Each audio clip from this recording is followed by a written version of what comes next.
1 वर्ष की बेटी को पूजन न हो बल तो कितने साल की? बोले 2 वर्ष की बेटी का। 1 वर्ष की बेटी तो बहुत छोटी होती है ना, बोल उसको तुम खिलाओगे तो खा ही नहीं पाएगी,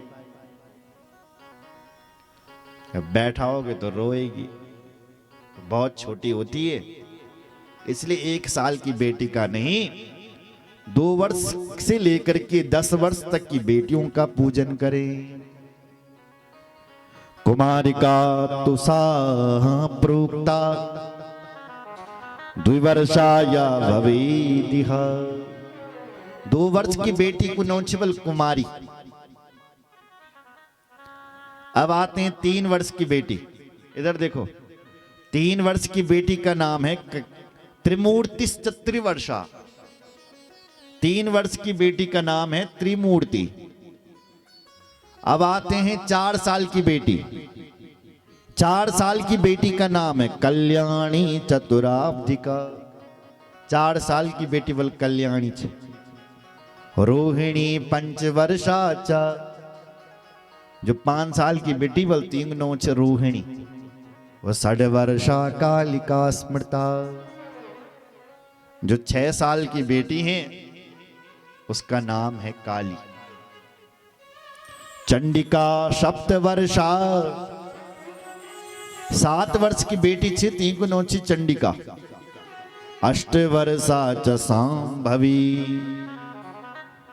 जो 8 वर्ष की बेटी है उसका नाम सांभवी है।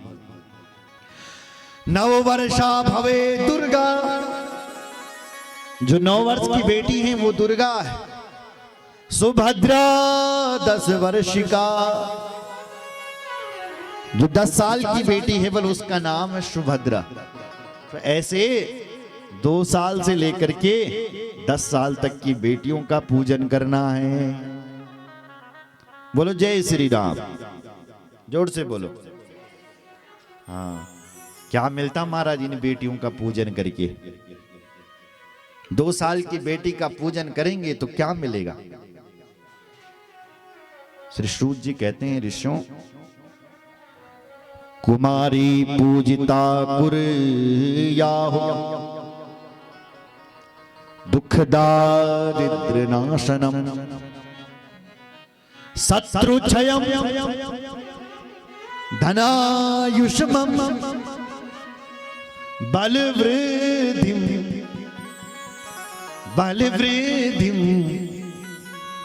करोति वे।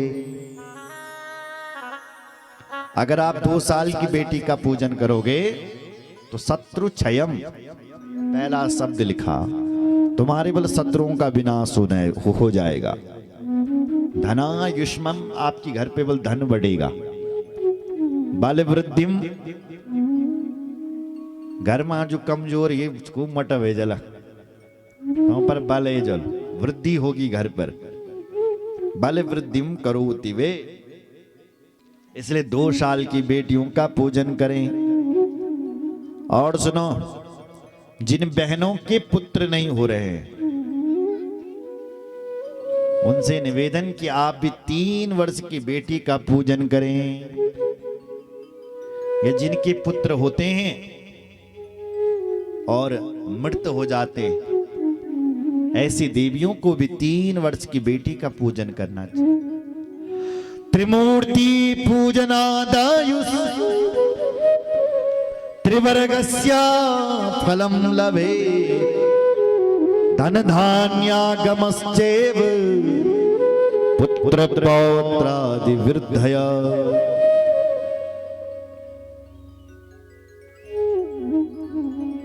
त्रिमूर्ति, 3 साल की बेटी, जिनके यहां बच्चे नहीं हो रहे हैं उनके यहां बच्चे हो जाते हैं।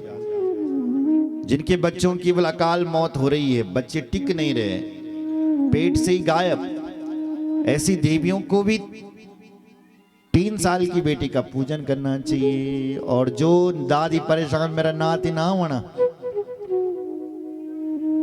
उन दादियों को भी 3 साल की बेटी का पूजन करना चाहिए। बोलो जय श्री राम। पुत्र पौत्र देवृद्धयः, शब्दों को सुनिए ना। पुत्र भेजल बल और पौत्र भी हो जाएगा। इसलिए 3 साल की बेटी पूजन करो। सुन रहे हो? प्रेम से बोलो हाँ। अब आते हैं 4 साल की बेटी। तो जिनके बच्चे विद्यार्थी हैं वह 4 साल की बेटी का पूजन करें। विद्यार्थी विजयार्थी च राजर्थी यश्च पार्थी वा सुखार्थी पूजये नित्यम कल्याणी सर्वकामदम। जिनके बच्चे विद्यार्थी हैं वो 4 साल की बेटी का पूजन करें। जो लोग चुनाव लड़ते हैं और हार जाते हैं उनसे भी निवेदन है तुम भी 4 साल की बेटी का पूजन करो। विजयार्थी जो बल विजय होना चाहो 4 साल की बेटी। आगे कह रहे हैं राजर्थी जो राजा बनना चाहता है। कई लोग ऐसे होते हैं कहते हैं बोले महाराज हम 3 बार विधायक बनेंगे लेकिन हम कोई मंत्री ना बनने लगे। ये मंत्री बनना तो परेशान होना। तो कोई मंत्री बनना चाहते 4 वर्ष की बेटी, सुखी होना चाहते हैं तो 4 वर्ष की बेटी का पूजन करें। जिनके शत्रु बहुत बढ़ गए हैं उनको 5 साल की बेटी का पूजन करना चाहिए। कालिंकाम शत्रुनाशार्थम पूजयेत भक्ति पूर्वकम। जिनके शत्रु बहुत हैं उनको 5 साल की। जो ऐश्वर्य चाहते हैं उनको 6 वर्ष की बेटी का पूजन करना चाहिए। ये चंडिका है। ऐश्वर्यम धन कामैश्च चंडिकाम परिपूजये। ऐश्वर्य की कामना है, धन की कामना है तो भाई 4 वर्ष की बेटी का पूजन करें। सुन रहे हो? 5 वर्ष 6 वर्ष की। अगर घर में बहुत ज्यादा दरिद्रा आ गई है, पैसा टिक नहीं रहा है, बच्चे नौकरी नहीं लग रहे हैं, क्या होगा भगवान, अब कैसा घर चलेगा, ऐसे लोगों को 7 वर्ष की बेटी का पूजन करना चाहिए। बोले कितने? 7। शिव पुराण की विद्येश्वर संहिता में कहा गया है कि उसको अपने गले में 7 मुखी रुद्राक्ष धारण करना चाहिए। घर की दरिद्रा चली जाती है। 7।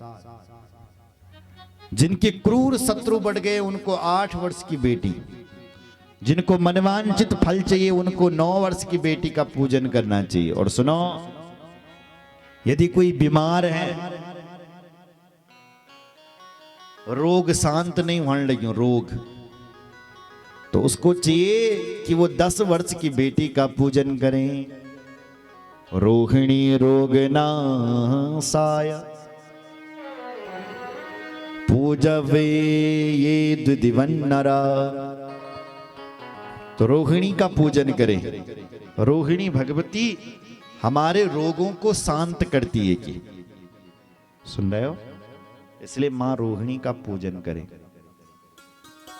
ऐसे 10 साल की बेटी हो गई। ऐसा भी कर सकते, जैसा एक आज पहला नवरात्रा है तो 1 बेटी का पूजन होगा, कल दूसरा नवरात्रा है तो 2 बेटी का पूजन, परसों तीसरा नवरात्रा है तो 3 बेटी का पूजन, फिर आगे चौथा नवरात्रा है तो 4 बेटी का पूजन, आज 5वां है तो 5 बेटी का, फिर आज 6वां है तो 6 बेटी का पूजन। ऐसे भी तो कर सकते हैं।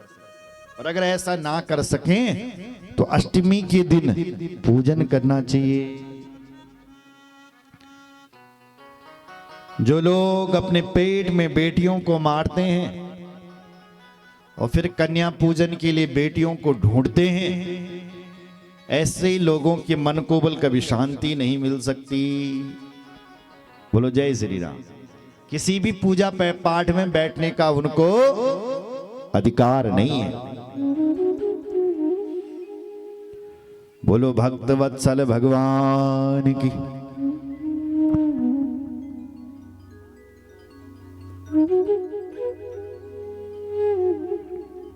आगे लिखा गया है कि नवरात्रों में तुम एक काम करें। बोले क्या करें? बोले बिल्वपत्र देवी को चढ़ाएं, बेल के पत्ते। कैसे? रक्त चंदन सम्मिश्रई कोमल बिल्वपत्र कै भवानी पूजिता येन सभवै नृपतिक्षतो। रक्त चंदन सम्मिश्रई, जिनके पास पैसा नहीं टिकता है, धन नहीं टिकता है, उन लोगों के लिए निवेदन है कि आप बिल्वपत्र लें और फिर रौली लें, रौली टीका। और रक्त चंदन सम्मिश्र कोमल बिल्वपत्र के उन बेल पत्रों पर लिखे, क्या लिखे?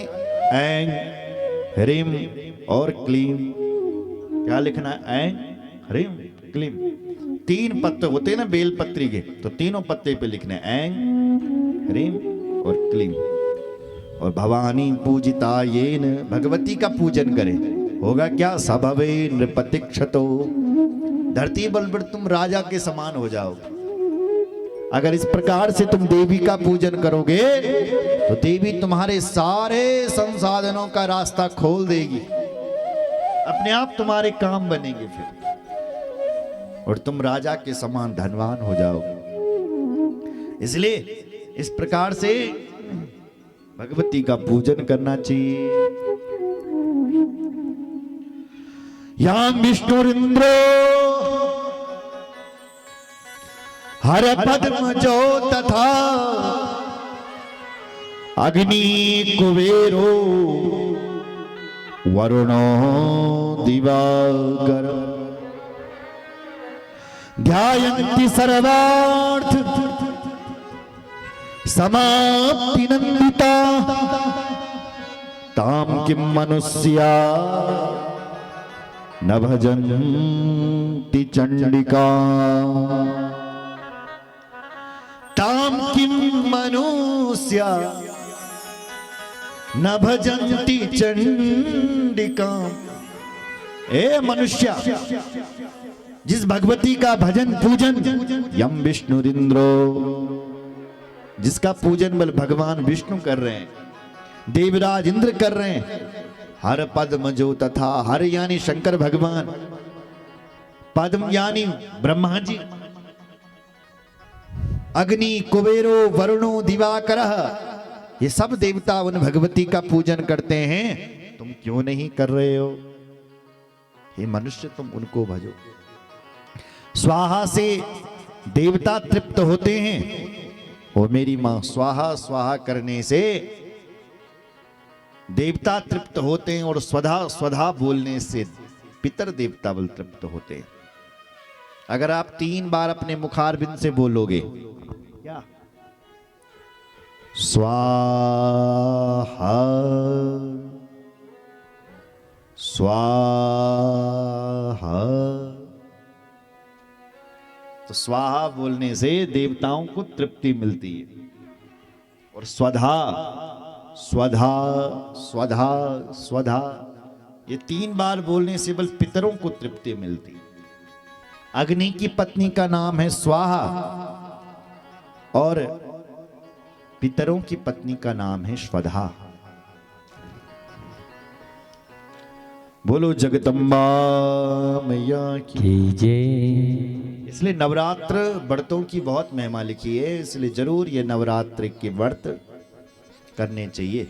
आगे भगवान राम जी की कथा का निरूपण किया गया है कि भगवान राम ने भी ये व्रत किया है। आप जानते हैं अयोध्या के राजा महाराज दशरथ हैं, दशरथ जी की 3 रानियां हैं। दशरथ जी महाराज के कोई पुत्र नहीं हो रहे थे, उन्होंने ऋषिवर से यज्ञ करवाया और उनके घर में 1 नहीं 4 पुत्र हुए। दशरथ पुत्र जन्म सुनि काना, मानो ब्रह्मानंद समाना। दशरथ जी ने सुना मेरे घर पर पुत्र हुआ है, तो ऐसा लगा जैसे दशरथ जी को ब्रह्मानंद की प्राप्ति हो गई है माताओं से। बोलो जय श्री राम। उसके बाद भगवान राम अल्पकाल में सारी विद्या का पान किया, विश्वामित्र जी के यज्ञ में गए, यज्ञ की रक्षा करी, मिथिला गए, शिव जी के धनुष को तोड़ा, सीता जी से स्वयंवर किया। कुछ दिन बीते थे, भगवान राम जी के लिए वनवास हो गया। भगवान राम ऋषि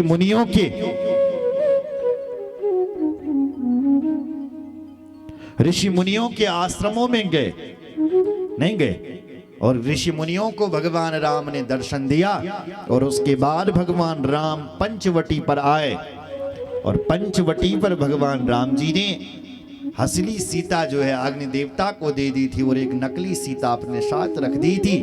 और उस समय की बात है कि रावण आया साधु का भेष बना करके, माता से कहता है भिक्षाम देहि, भिक्षाम देहि, भिक्षा दीजिए। भगवान जो राम है, रावण ने मारीच को सोने का मृग बना करके भेजा कि तुम जाओ और सोने का मृग बनो। मारीच सोने का मृग बना। सीता जी ने कहा मुझे ये मृग चाहिए। राम जी ने कहा अभी ले आता हूं। भगवान राम उस मृग के पीछे पीछे चले गए और लखनलाल जी के लिए कहा कि तुम अपनी भाभी के पास रहो। लेकिन उस समय की ये कथा देवी भागवत में लिखी हुई है। भगवान राम ने जब देखा कि ये मारीच, ये मृग रुकने वाला नहीं है, तो दौड़ने लगा वो मृग। तब भगवान राम ने बाण चलाया, और जैसे ही भगवान राम का बाण निकला उस मृग पर पड़ा, वो मृग नीचे गिर गया और उसके मुख से निकला हाय राम, हाय लक्ष्मण और हाय सीते, ऐसे शब्द निकले उसके मुखयारी। साहतोति बलातीन चुक्रो सुभृश दुखिता, हा लक्ष्मण हतोस्मीति मायावी नस्वरा खला।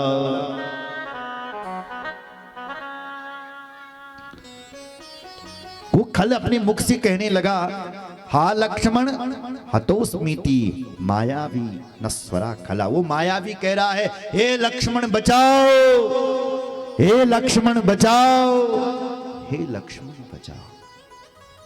ये शब्द किसने सुने? सीता जी ने सुने।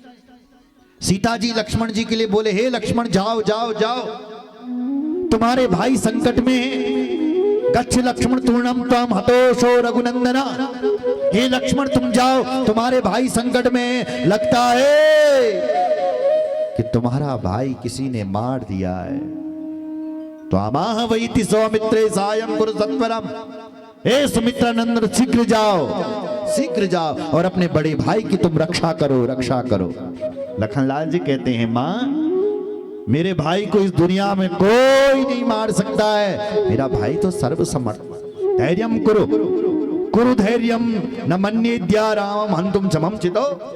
ये देवी तुम धैर्य रखो, धैर्य रखो। नाहम त्यक्त्वा गनिष्यामि लिंगम राम भाषितम।